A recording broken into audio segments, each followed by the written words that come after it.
Hello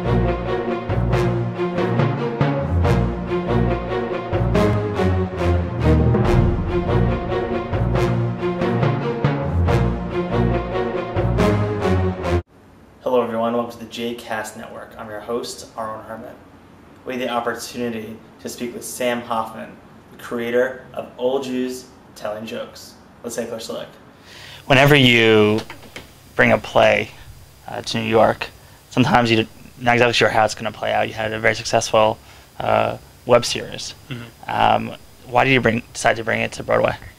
Well, in fact, the play is being produced by a couple of guys named Dan Okrent and Peter Gethers, who Dan Okrent was one of our very first joke tellers, but our second season, Dan Okrent was one of our joke tellers, and he's an amazingly accomplished guy. He's written 8 books. He invented rotisserie baseball.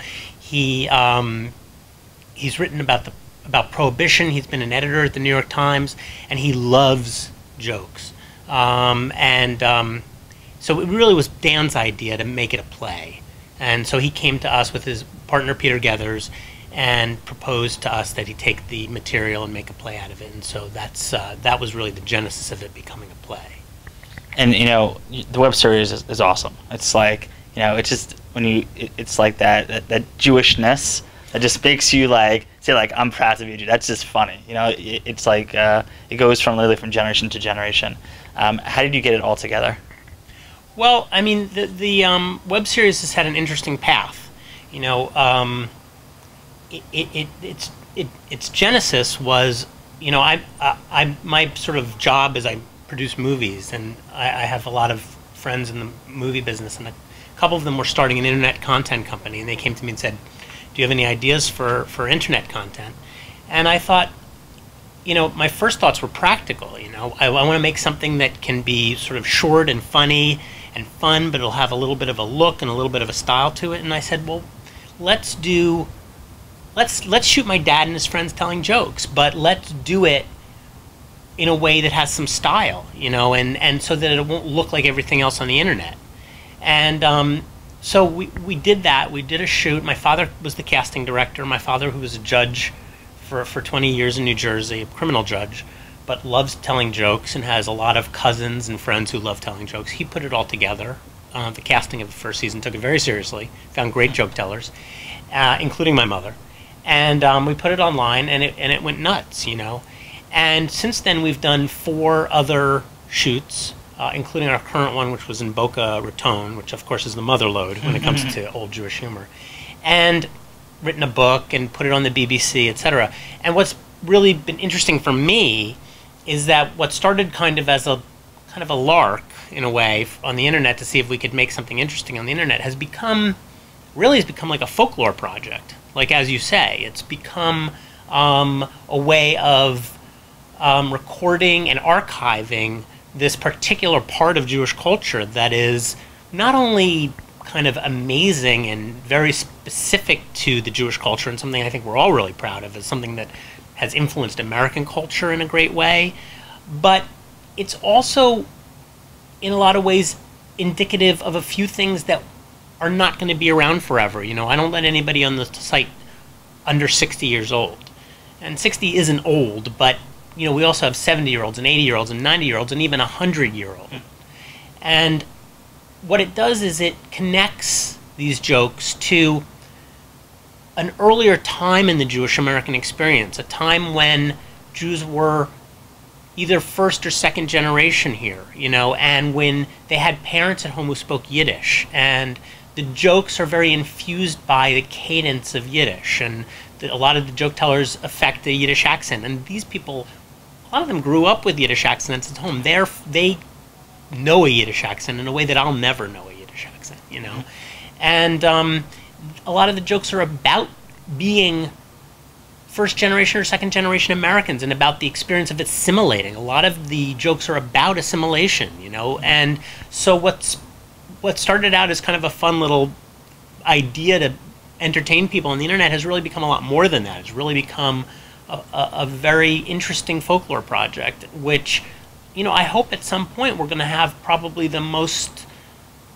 comprehensive library of these jokes, on the internet, which is kind of cool and important to me. And the other thing is, we're now talking to the BBC about going over to England and shooting Old Jews UK, which will be really interesting because we'll see what does it mean what's a Jewish joke in England? What is a Jewish joke that's been sort of forged in the crucible of the English culture?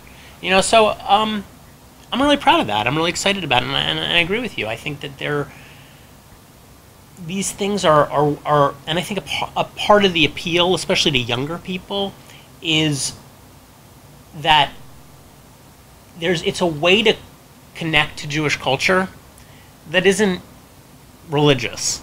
It's something to be culturally proud of, something to be culturally connected to, a way of saying that's something that's ours and is fun and cool that I can share with my friends. Did anything surprise you as you were putting together this series? I know whenever you're producing segments, you kind of have a vision for how things are going to play, especially, it's very personal. It's your family that's involved. Did anything come up during your series that you're like, wow, that's really funny, or that's amazing, we wasn't expecting that?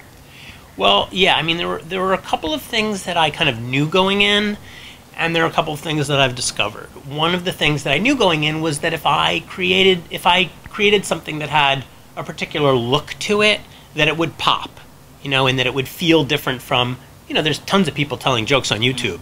It's what makes this feel different is that it has a very particular look to it that we created, and Tony Rossi, my cinematographer, makes it beautiful. It always looks the same. One of the things that I didn't realize is that when a 70-year-old or 80-year-old tells a joke, especially someone who's not a professional comedian, tells a joke and gets a laugh, they transform. They become 10 years old again in the schoolyard. It's the experience of landing a joke and getting a laugh is a very powerful experience to a person. Even you just see them shed 7 decades of life and of cynicism, like in an instant, when they land a joke. The other thing I didn't realize, but has proven to be true, is that if you get an 80-year-old woman to drop the F-bomb, it's comedy gold on the internet. Very true. Very true. In terms of this play, what are you hoping for audiences to take away from it? Well, I think what's wonderful about the play is that it combines a very fun evening of laughs and a celebration of culture. And what's great about these jokes is, the nostalgia is built into the jokes. You don't have, just as like if you were to go see the Jersey Boys, it doesn't have to have nostalgia like slapped on top of it. All you have to do is hear the songs, and you go to a certain place, And this is the same thing with Old Jews Telling Jokes. You don't need to be. All you need to do is hear these jokes properly performed, and Dan and Peter have done such a and the director Mark Bruni have done such a wonderful job of staging it simply and elegantly, that all you have to do is hear these jokes, and suddenly you go somewhere. Because you connect to these things. There are a currency, that brings you to your youth, or the first time you heard it, or the Seder when you were 10, or they have a powerful resonance. Can you tell us your favorite Jewish joke?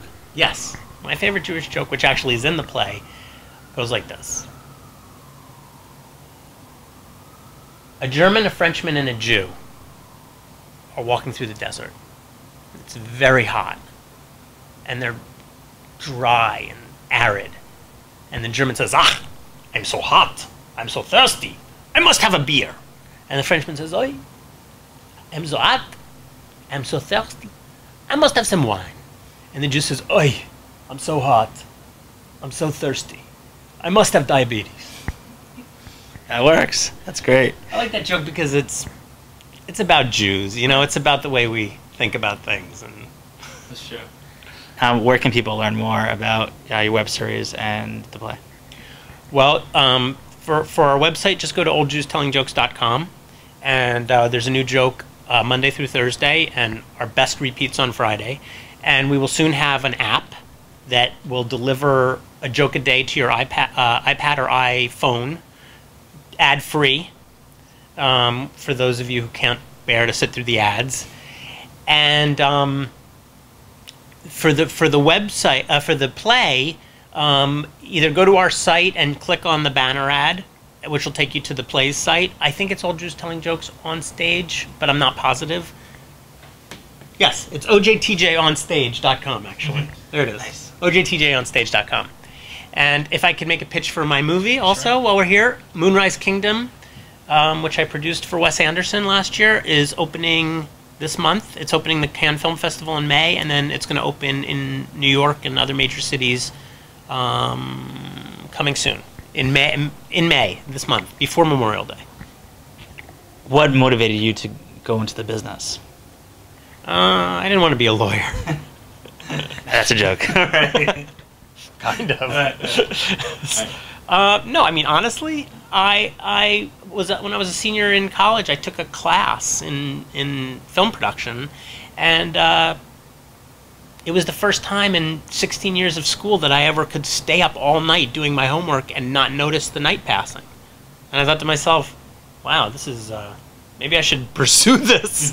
I seem to like it, you know? You gotta follow your passion.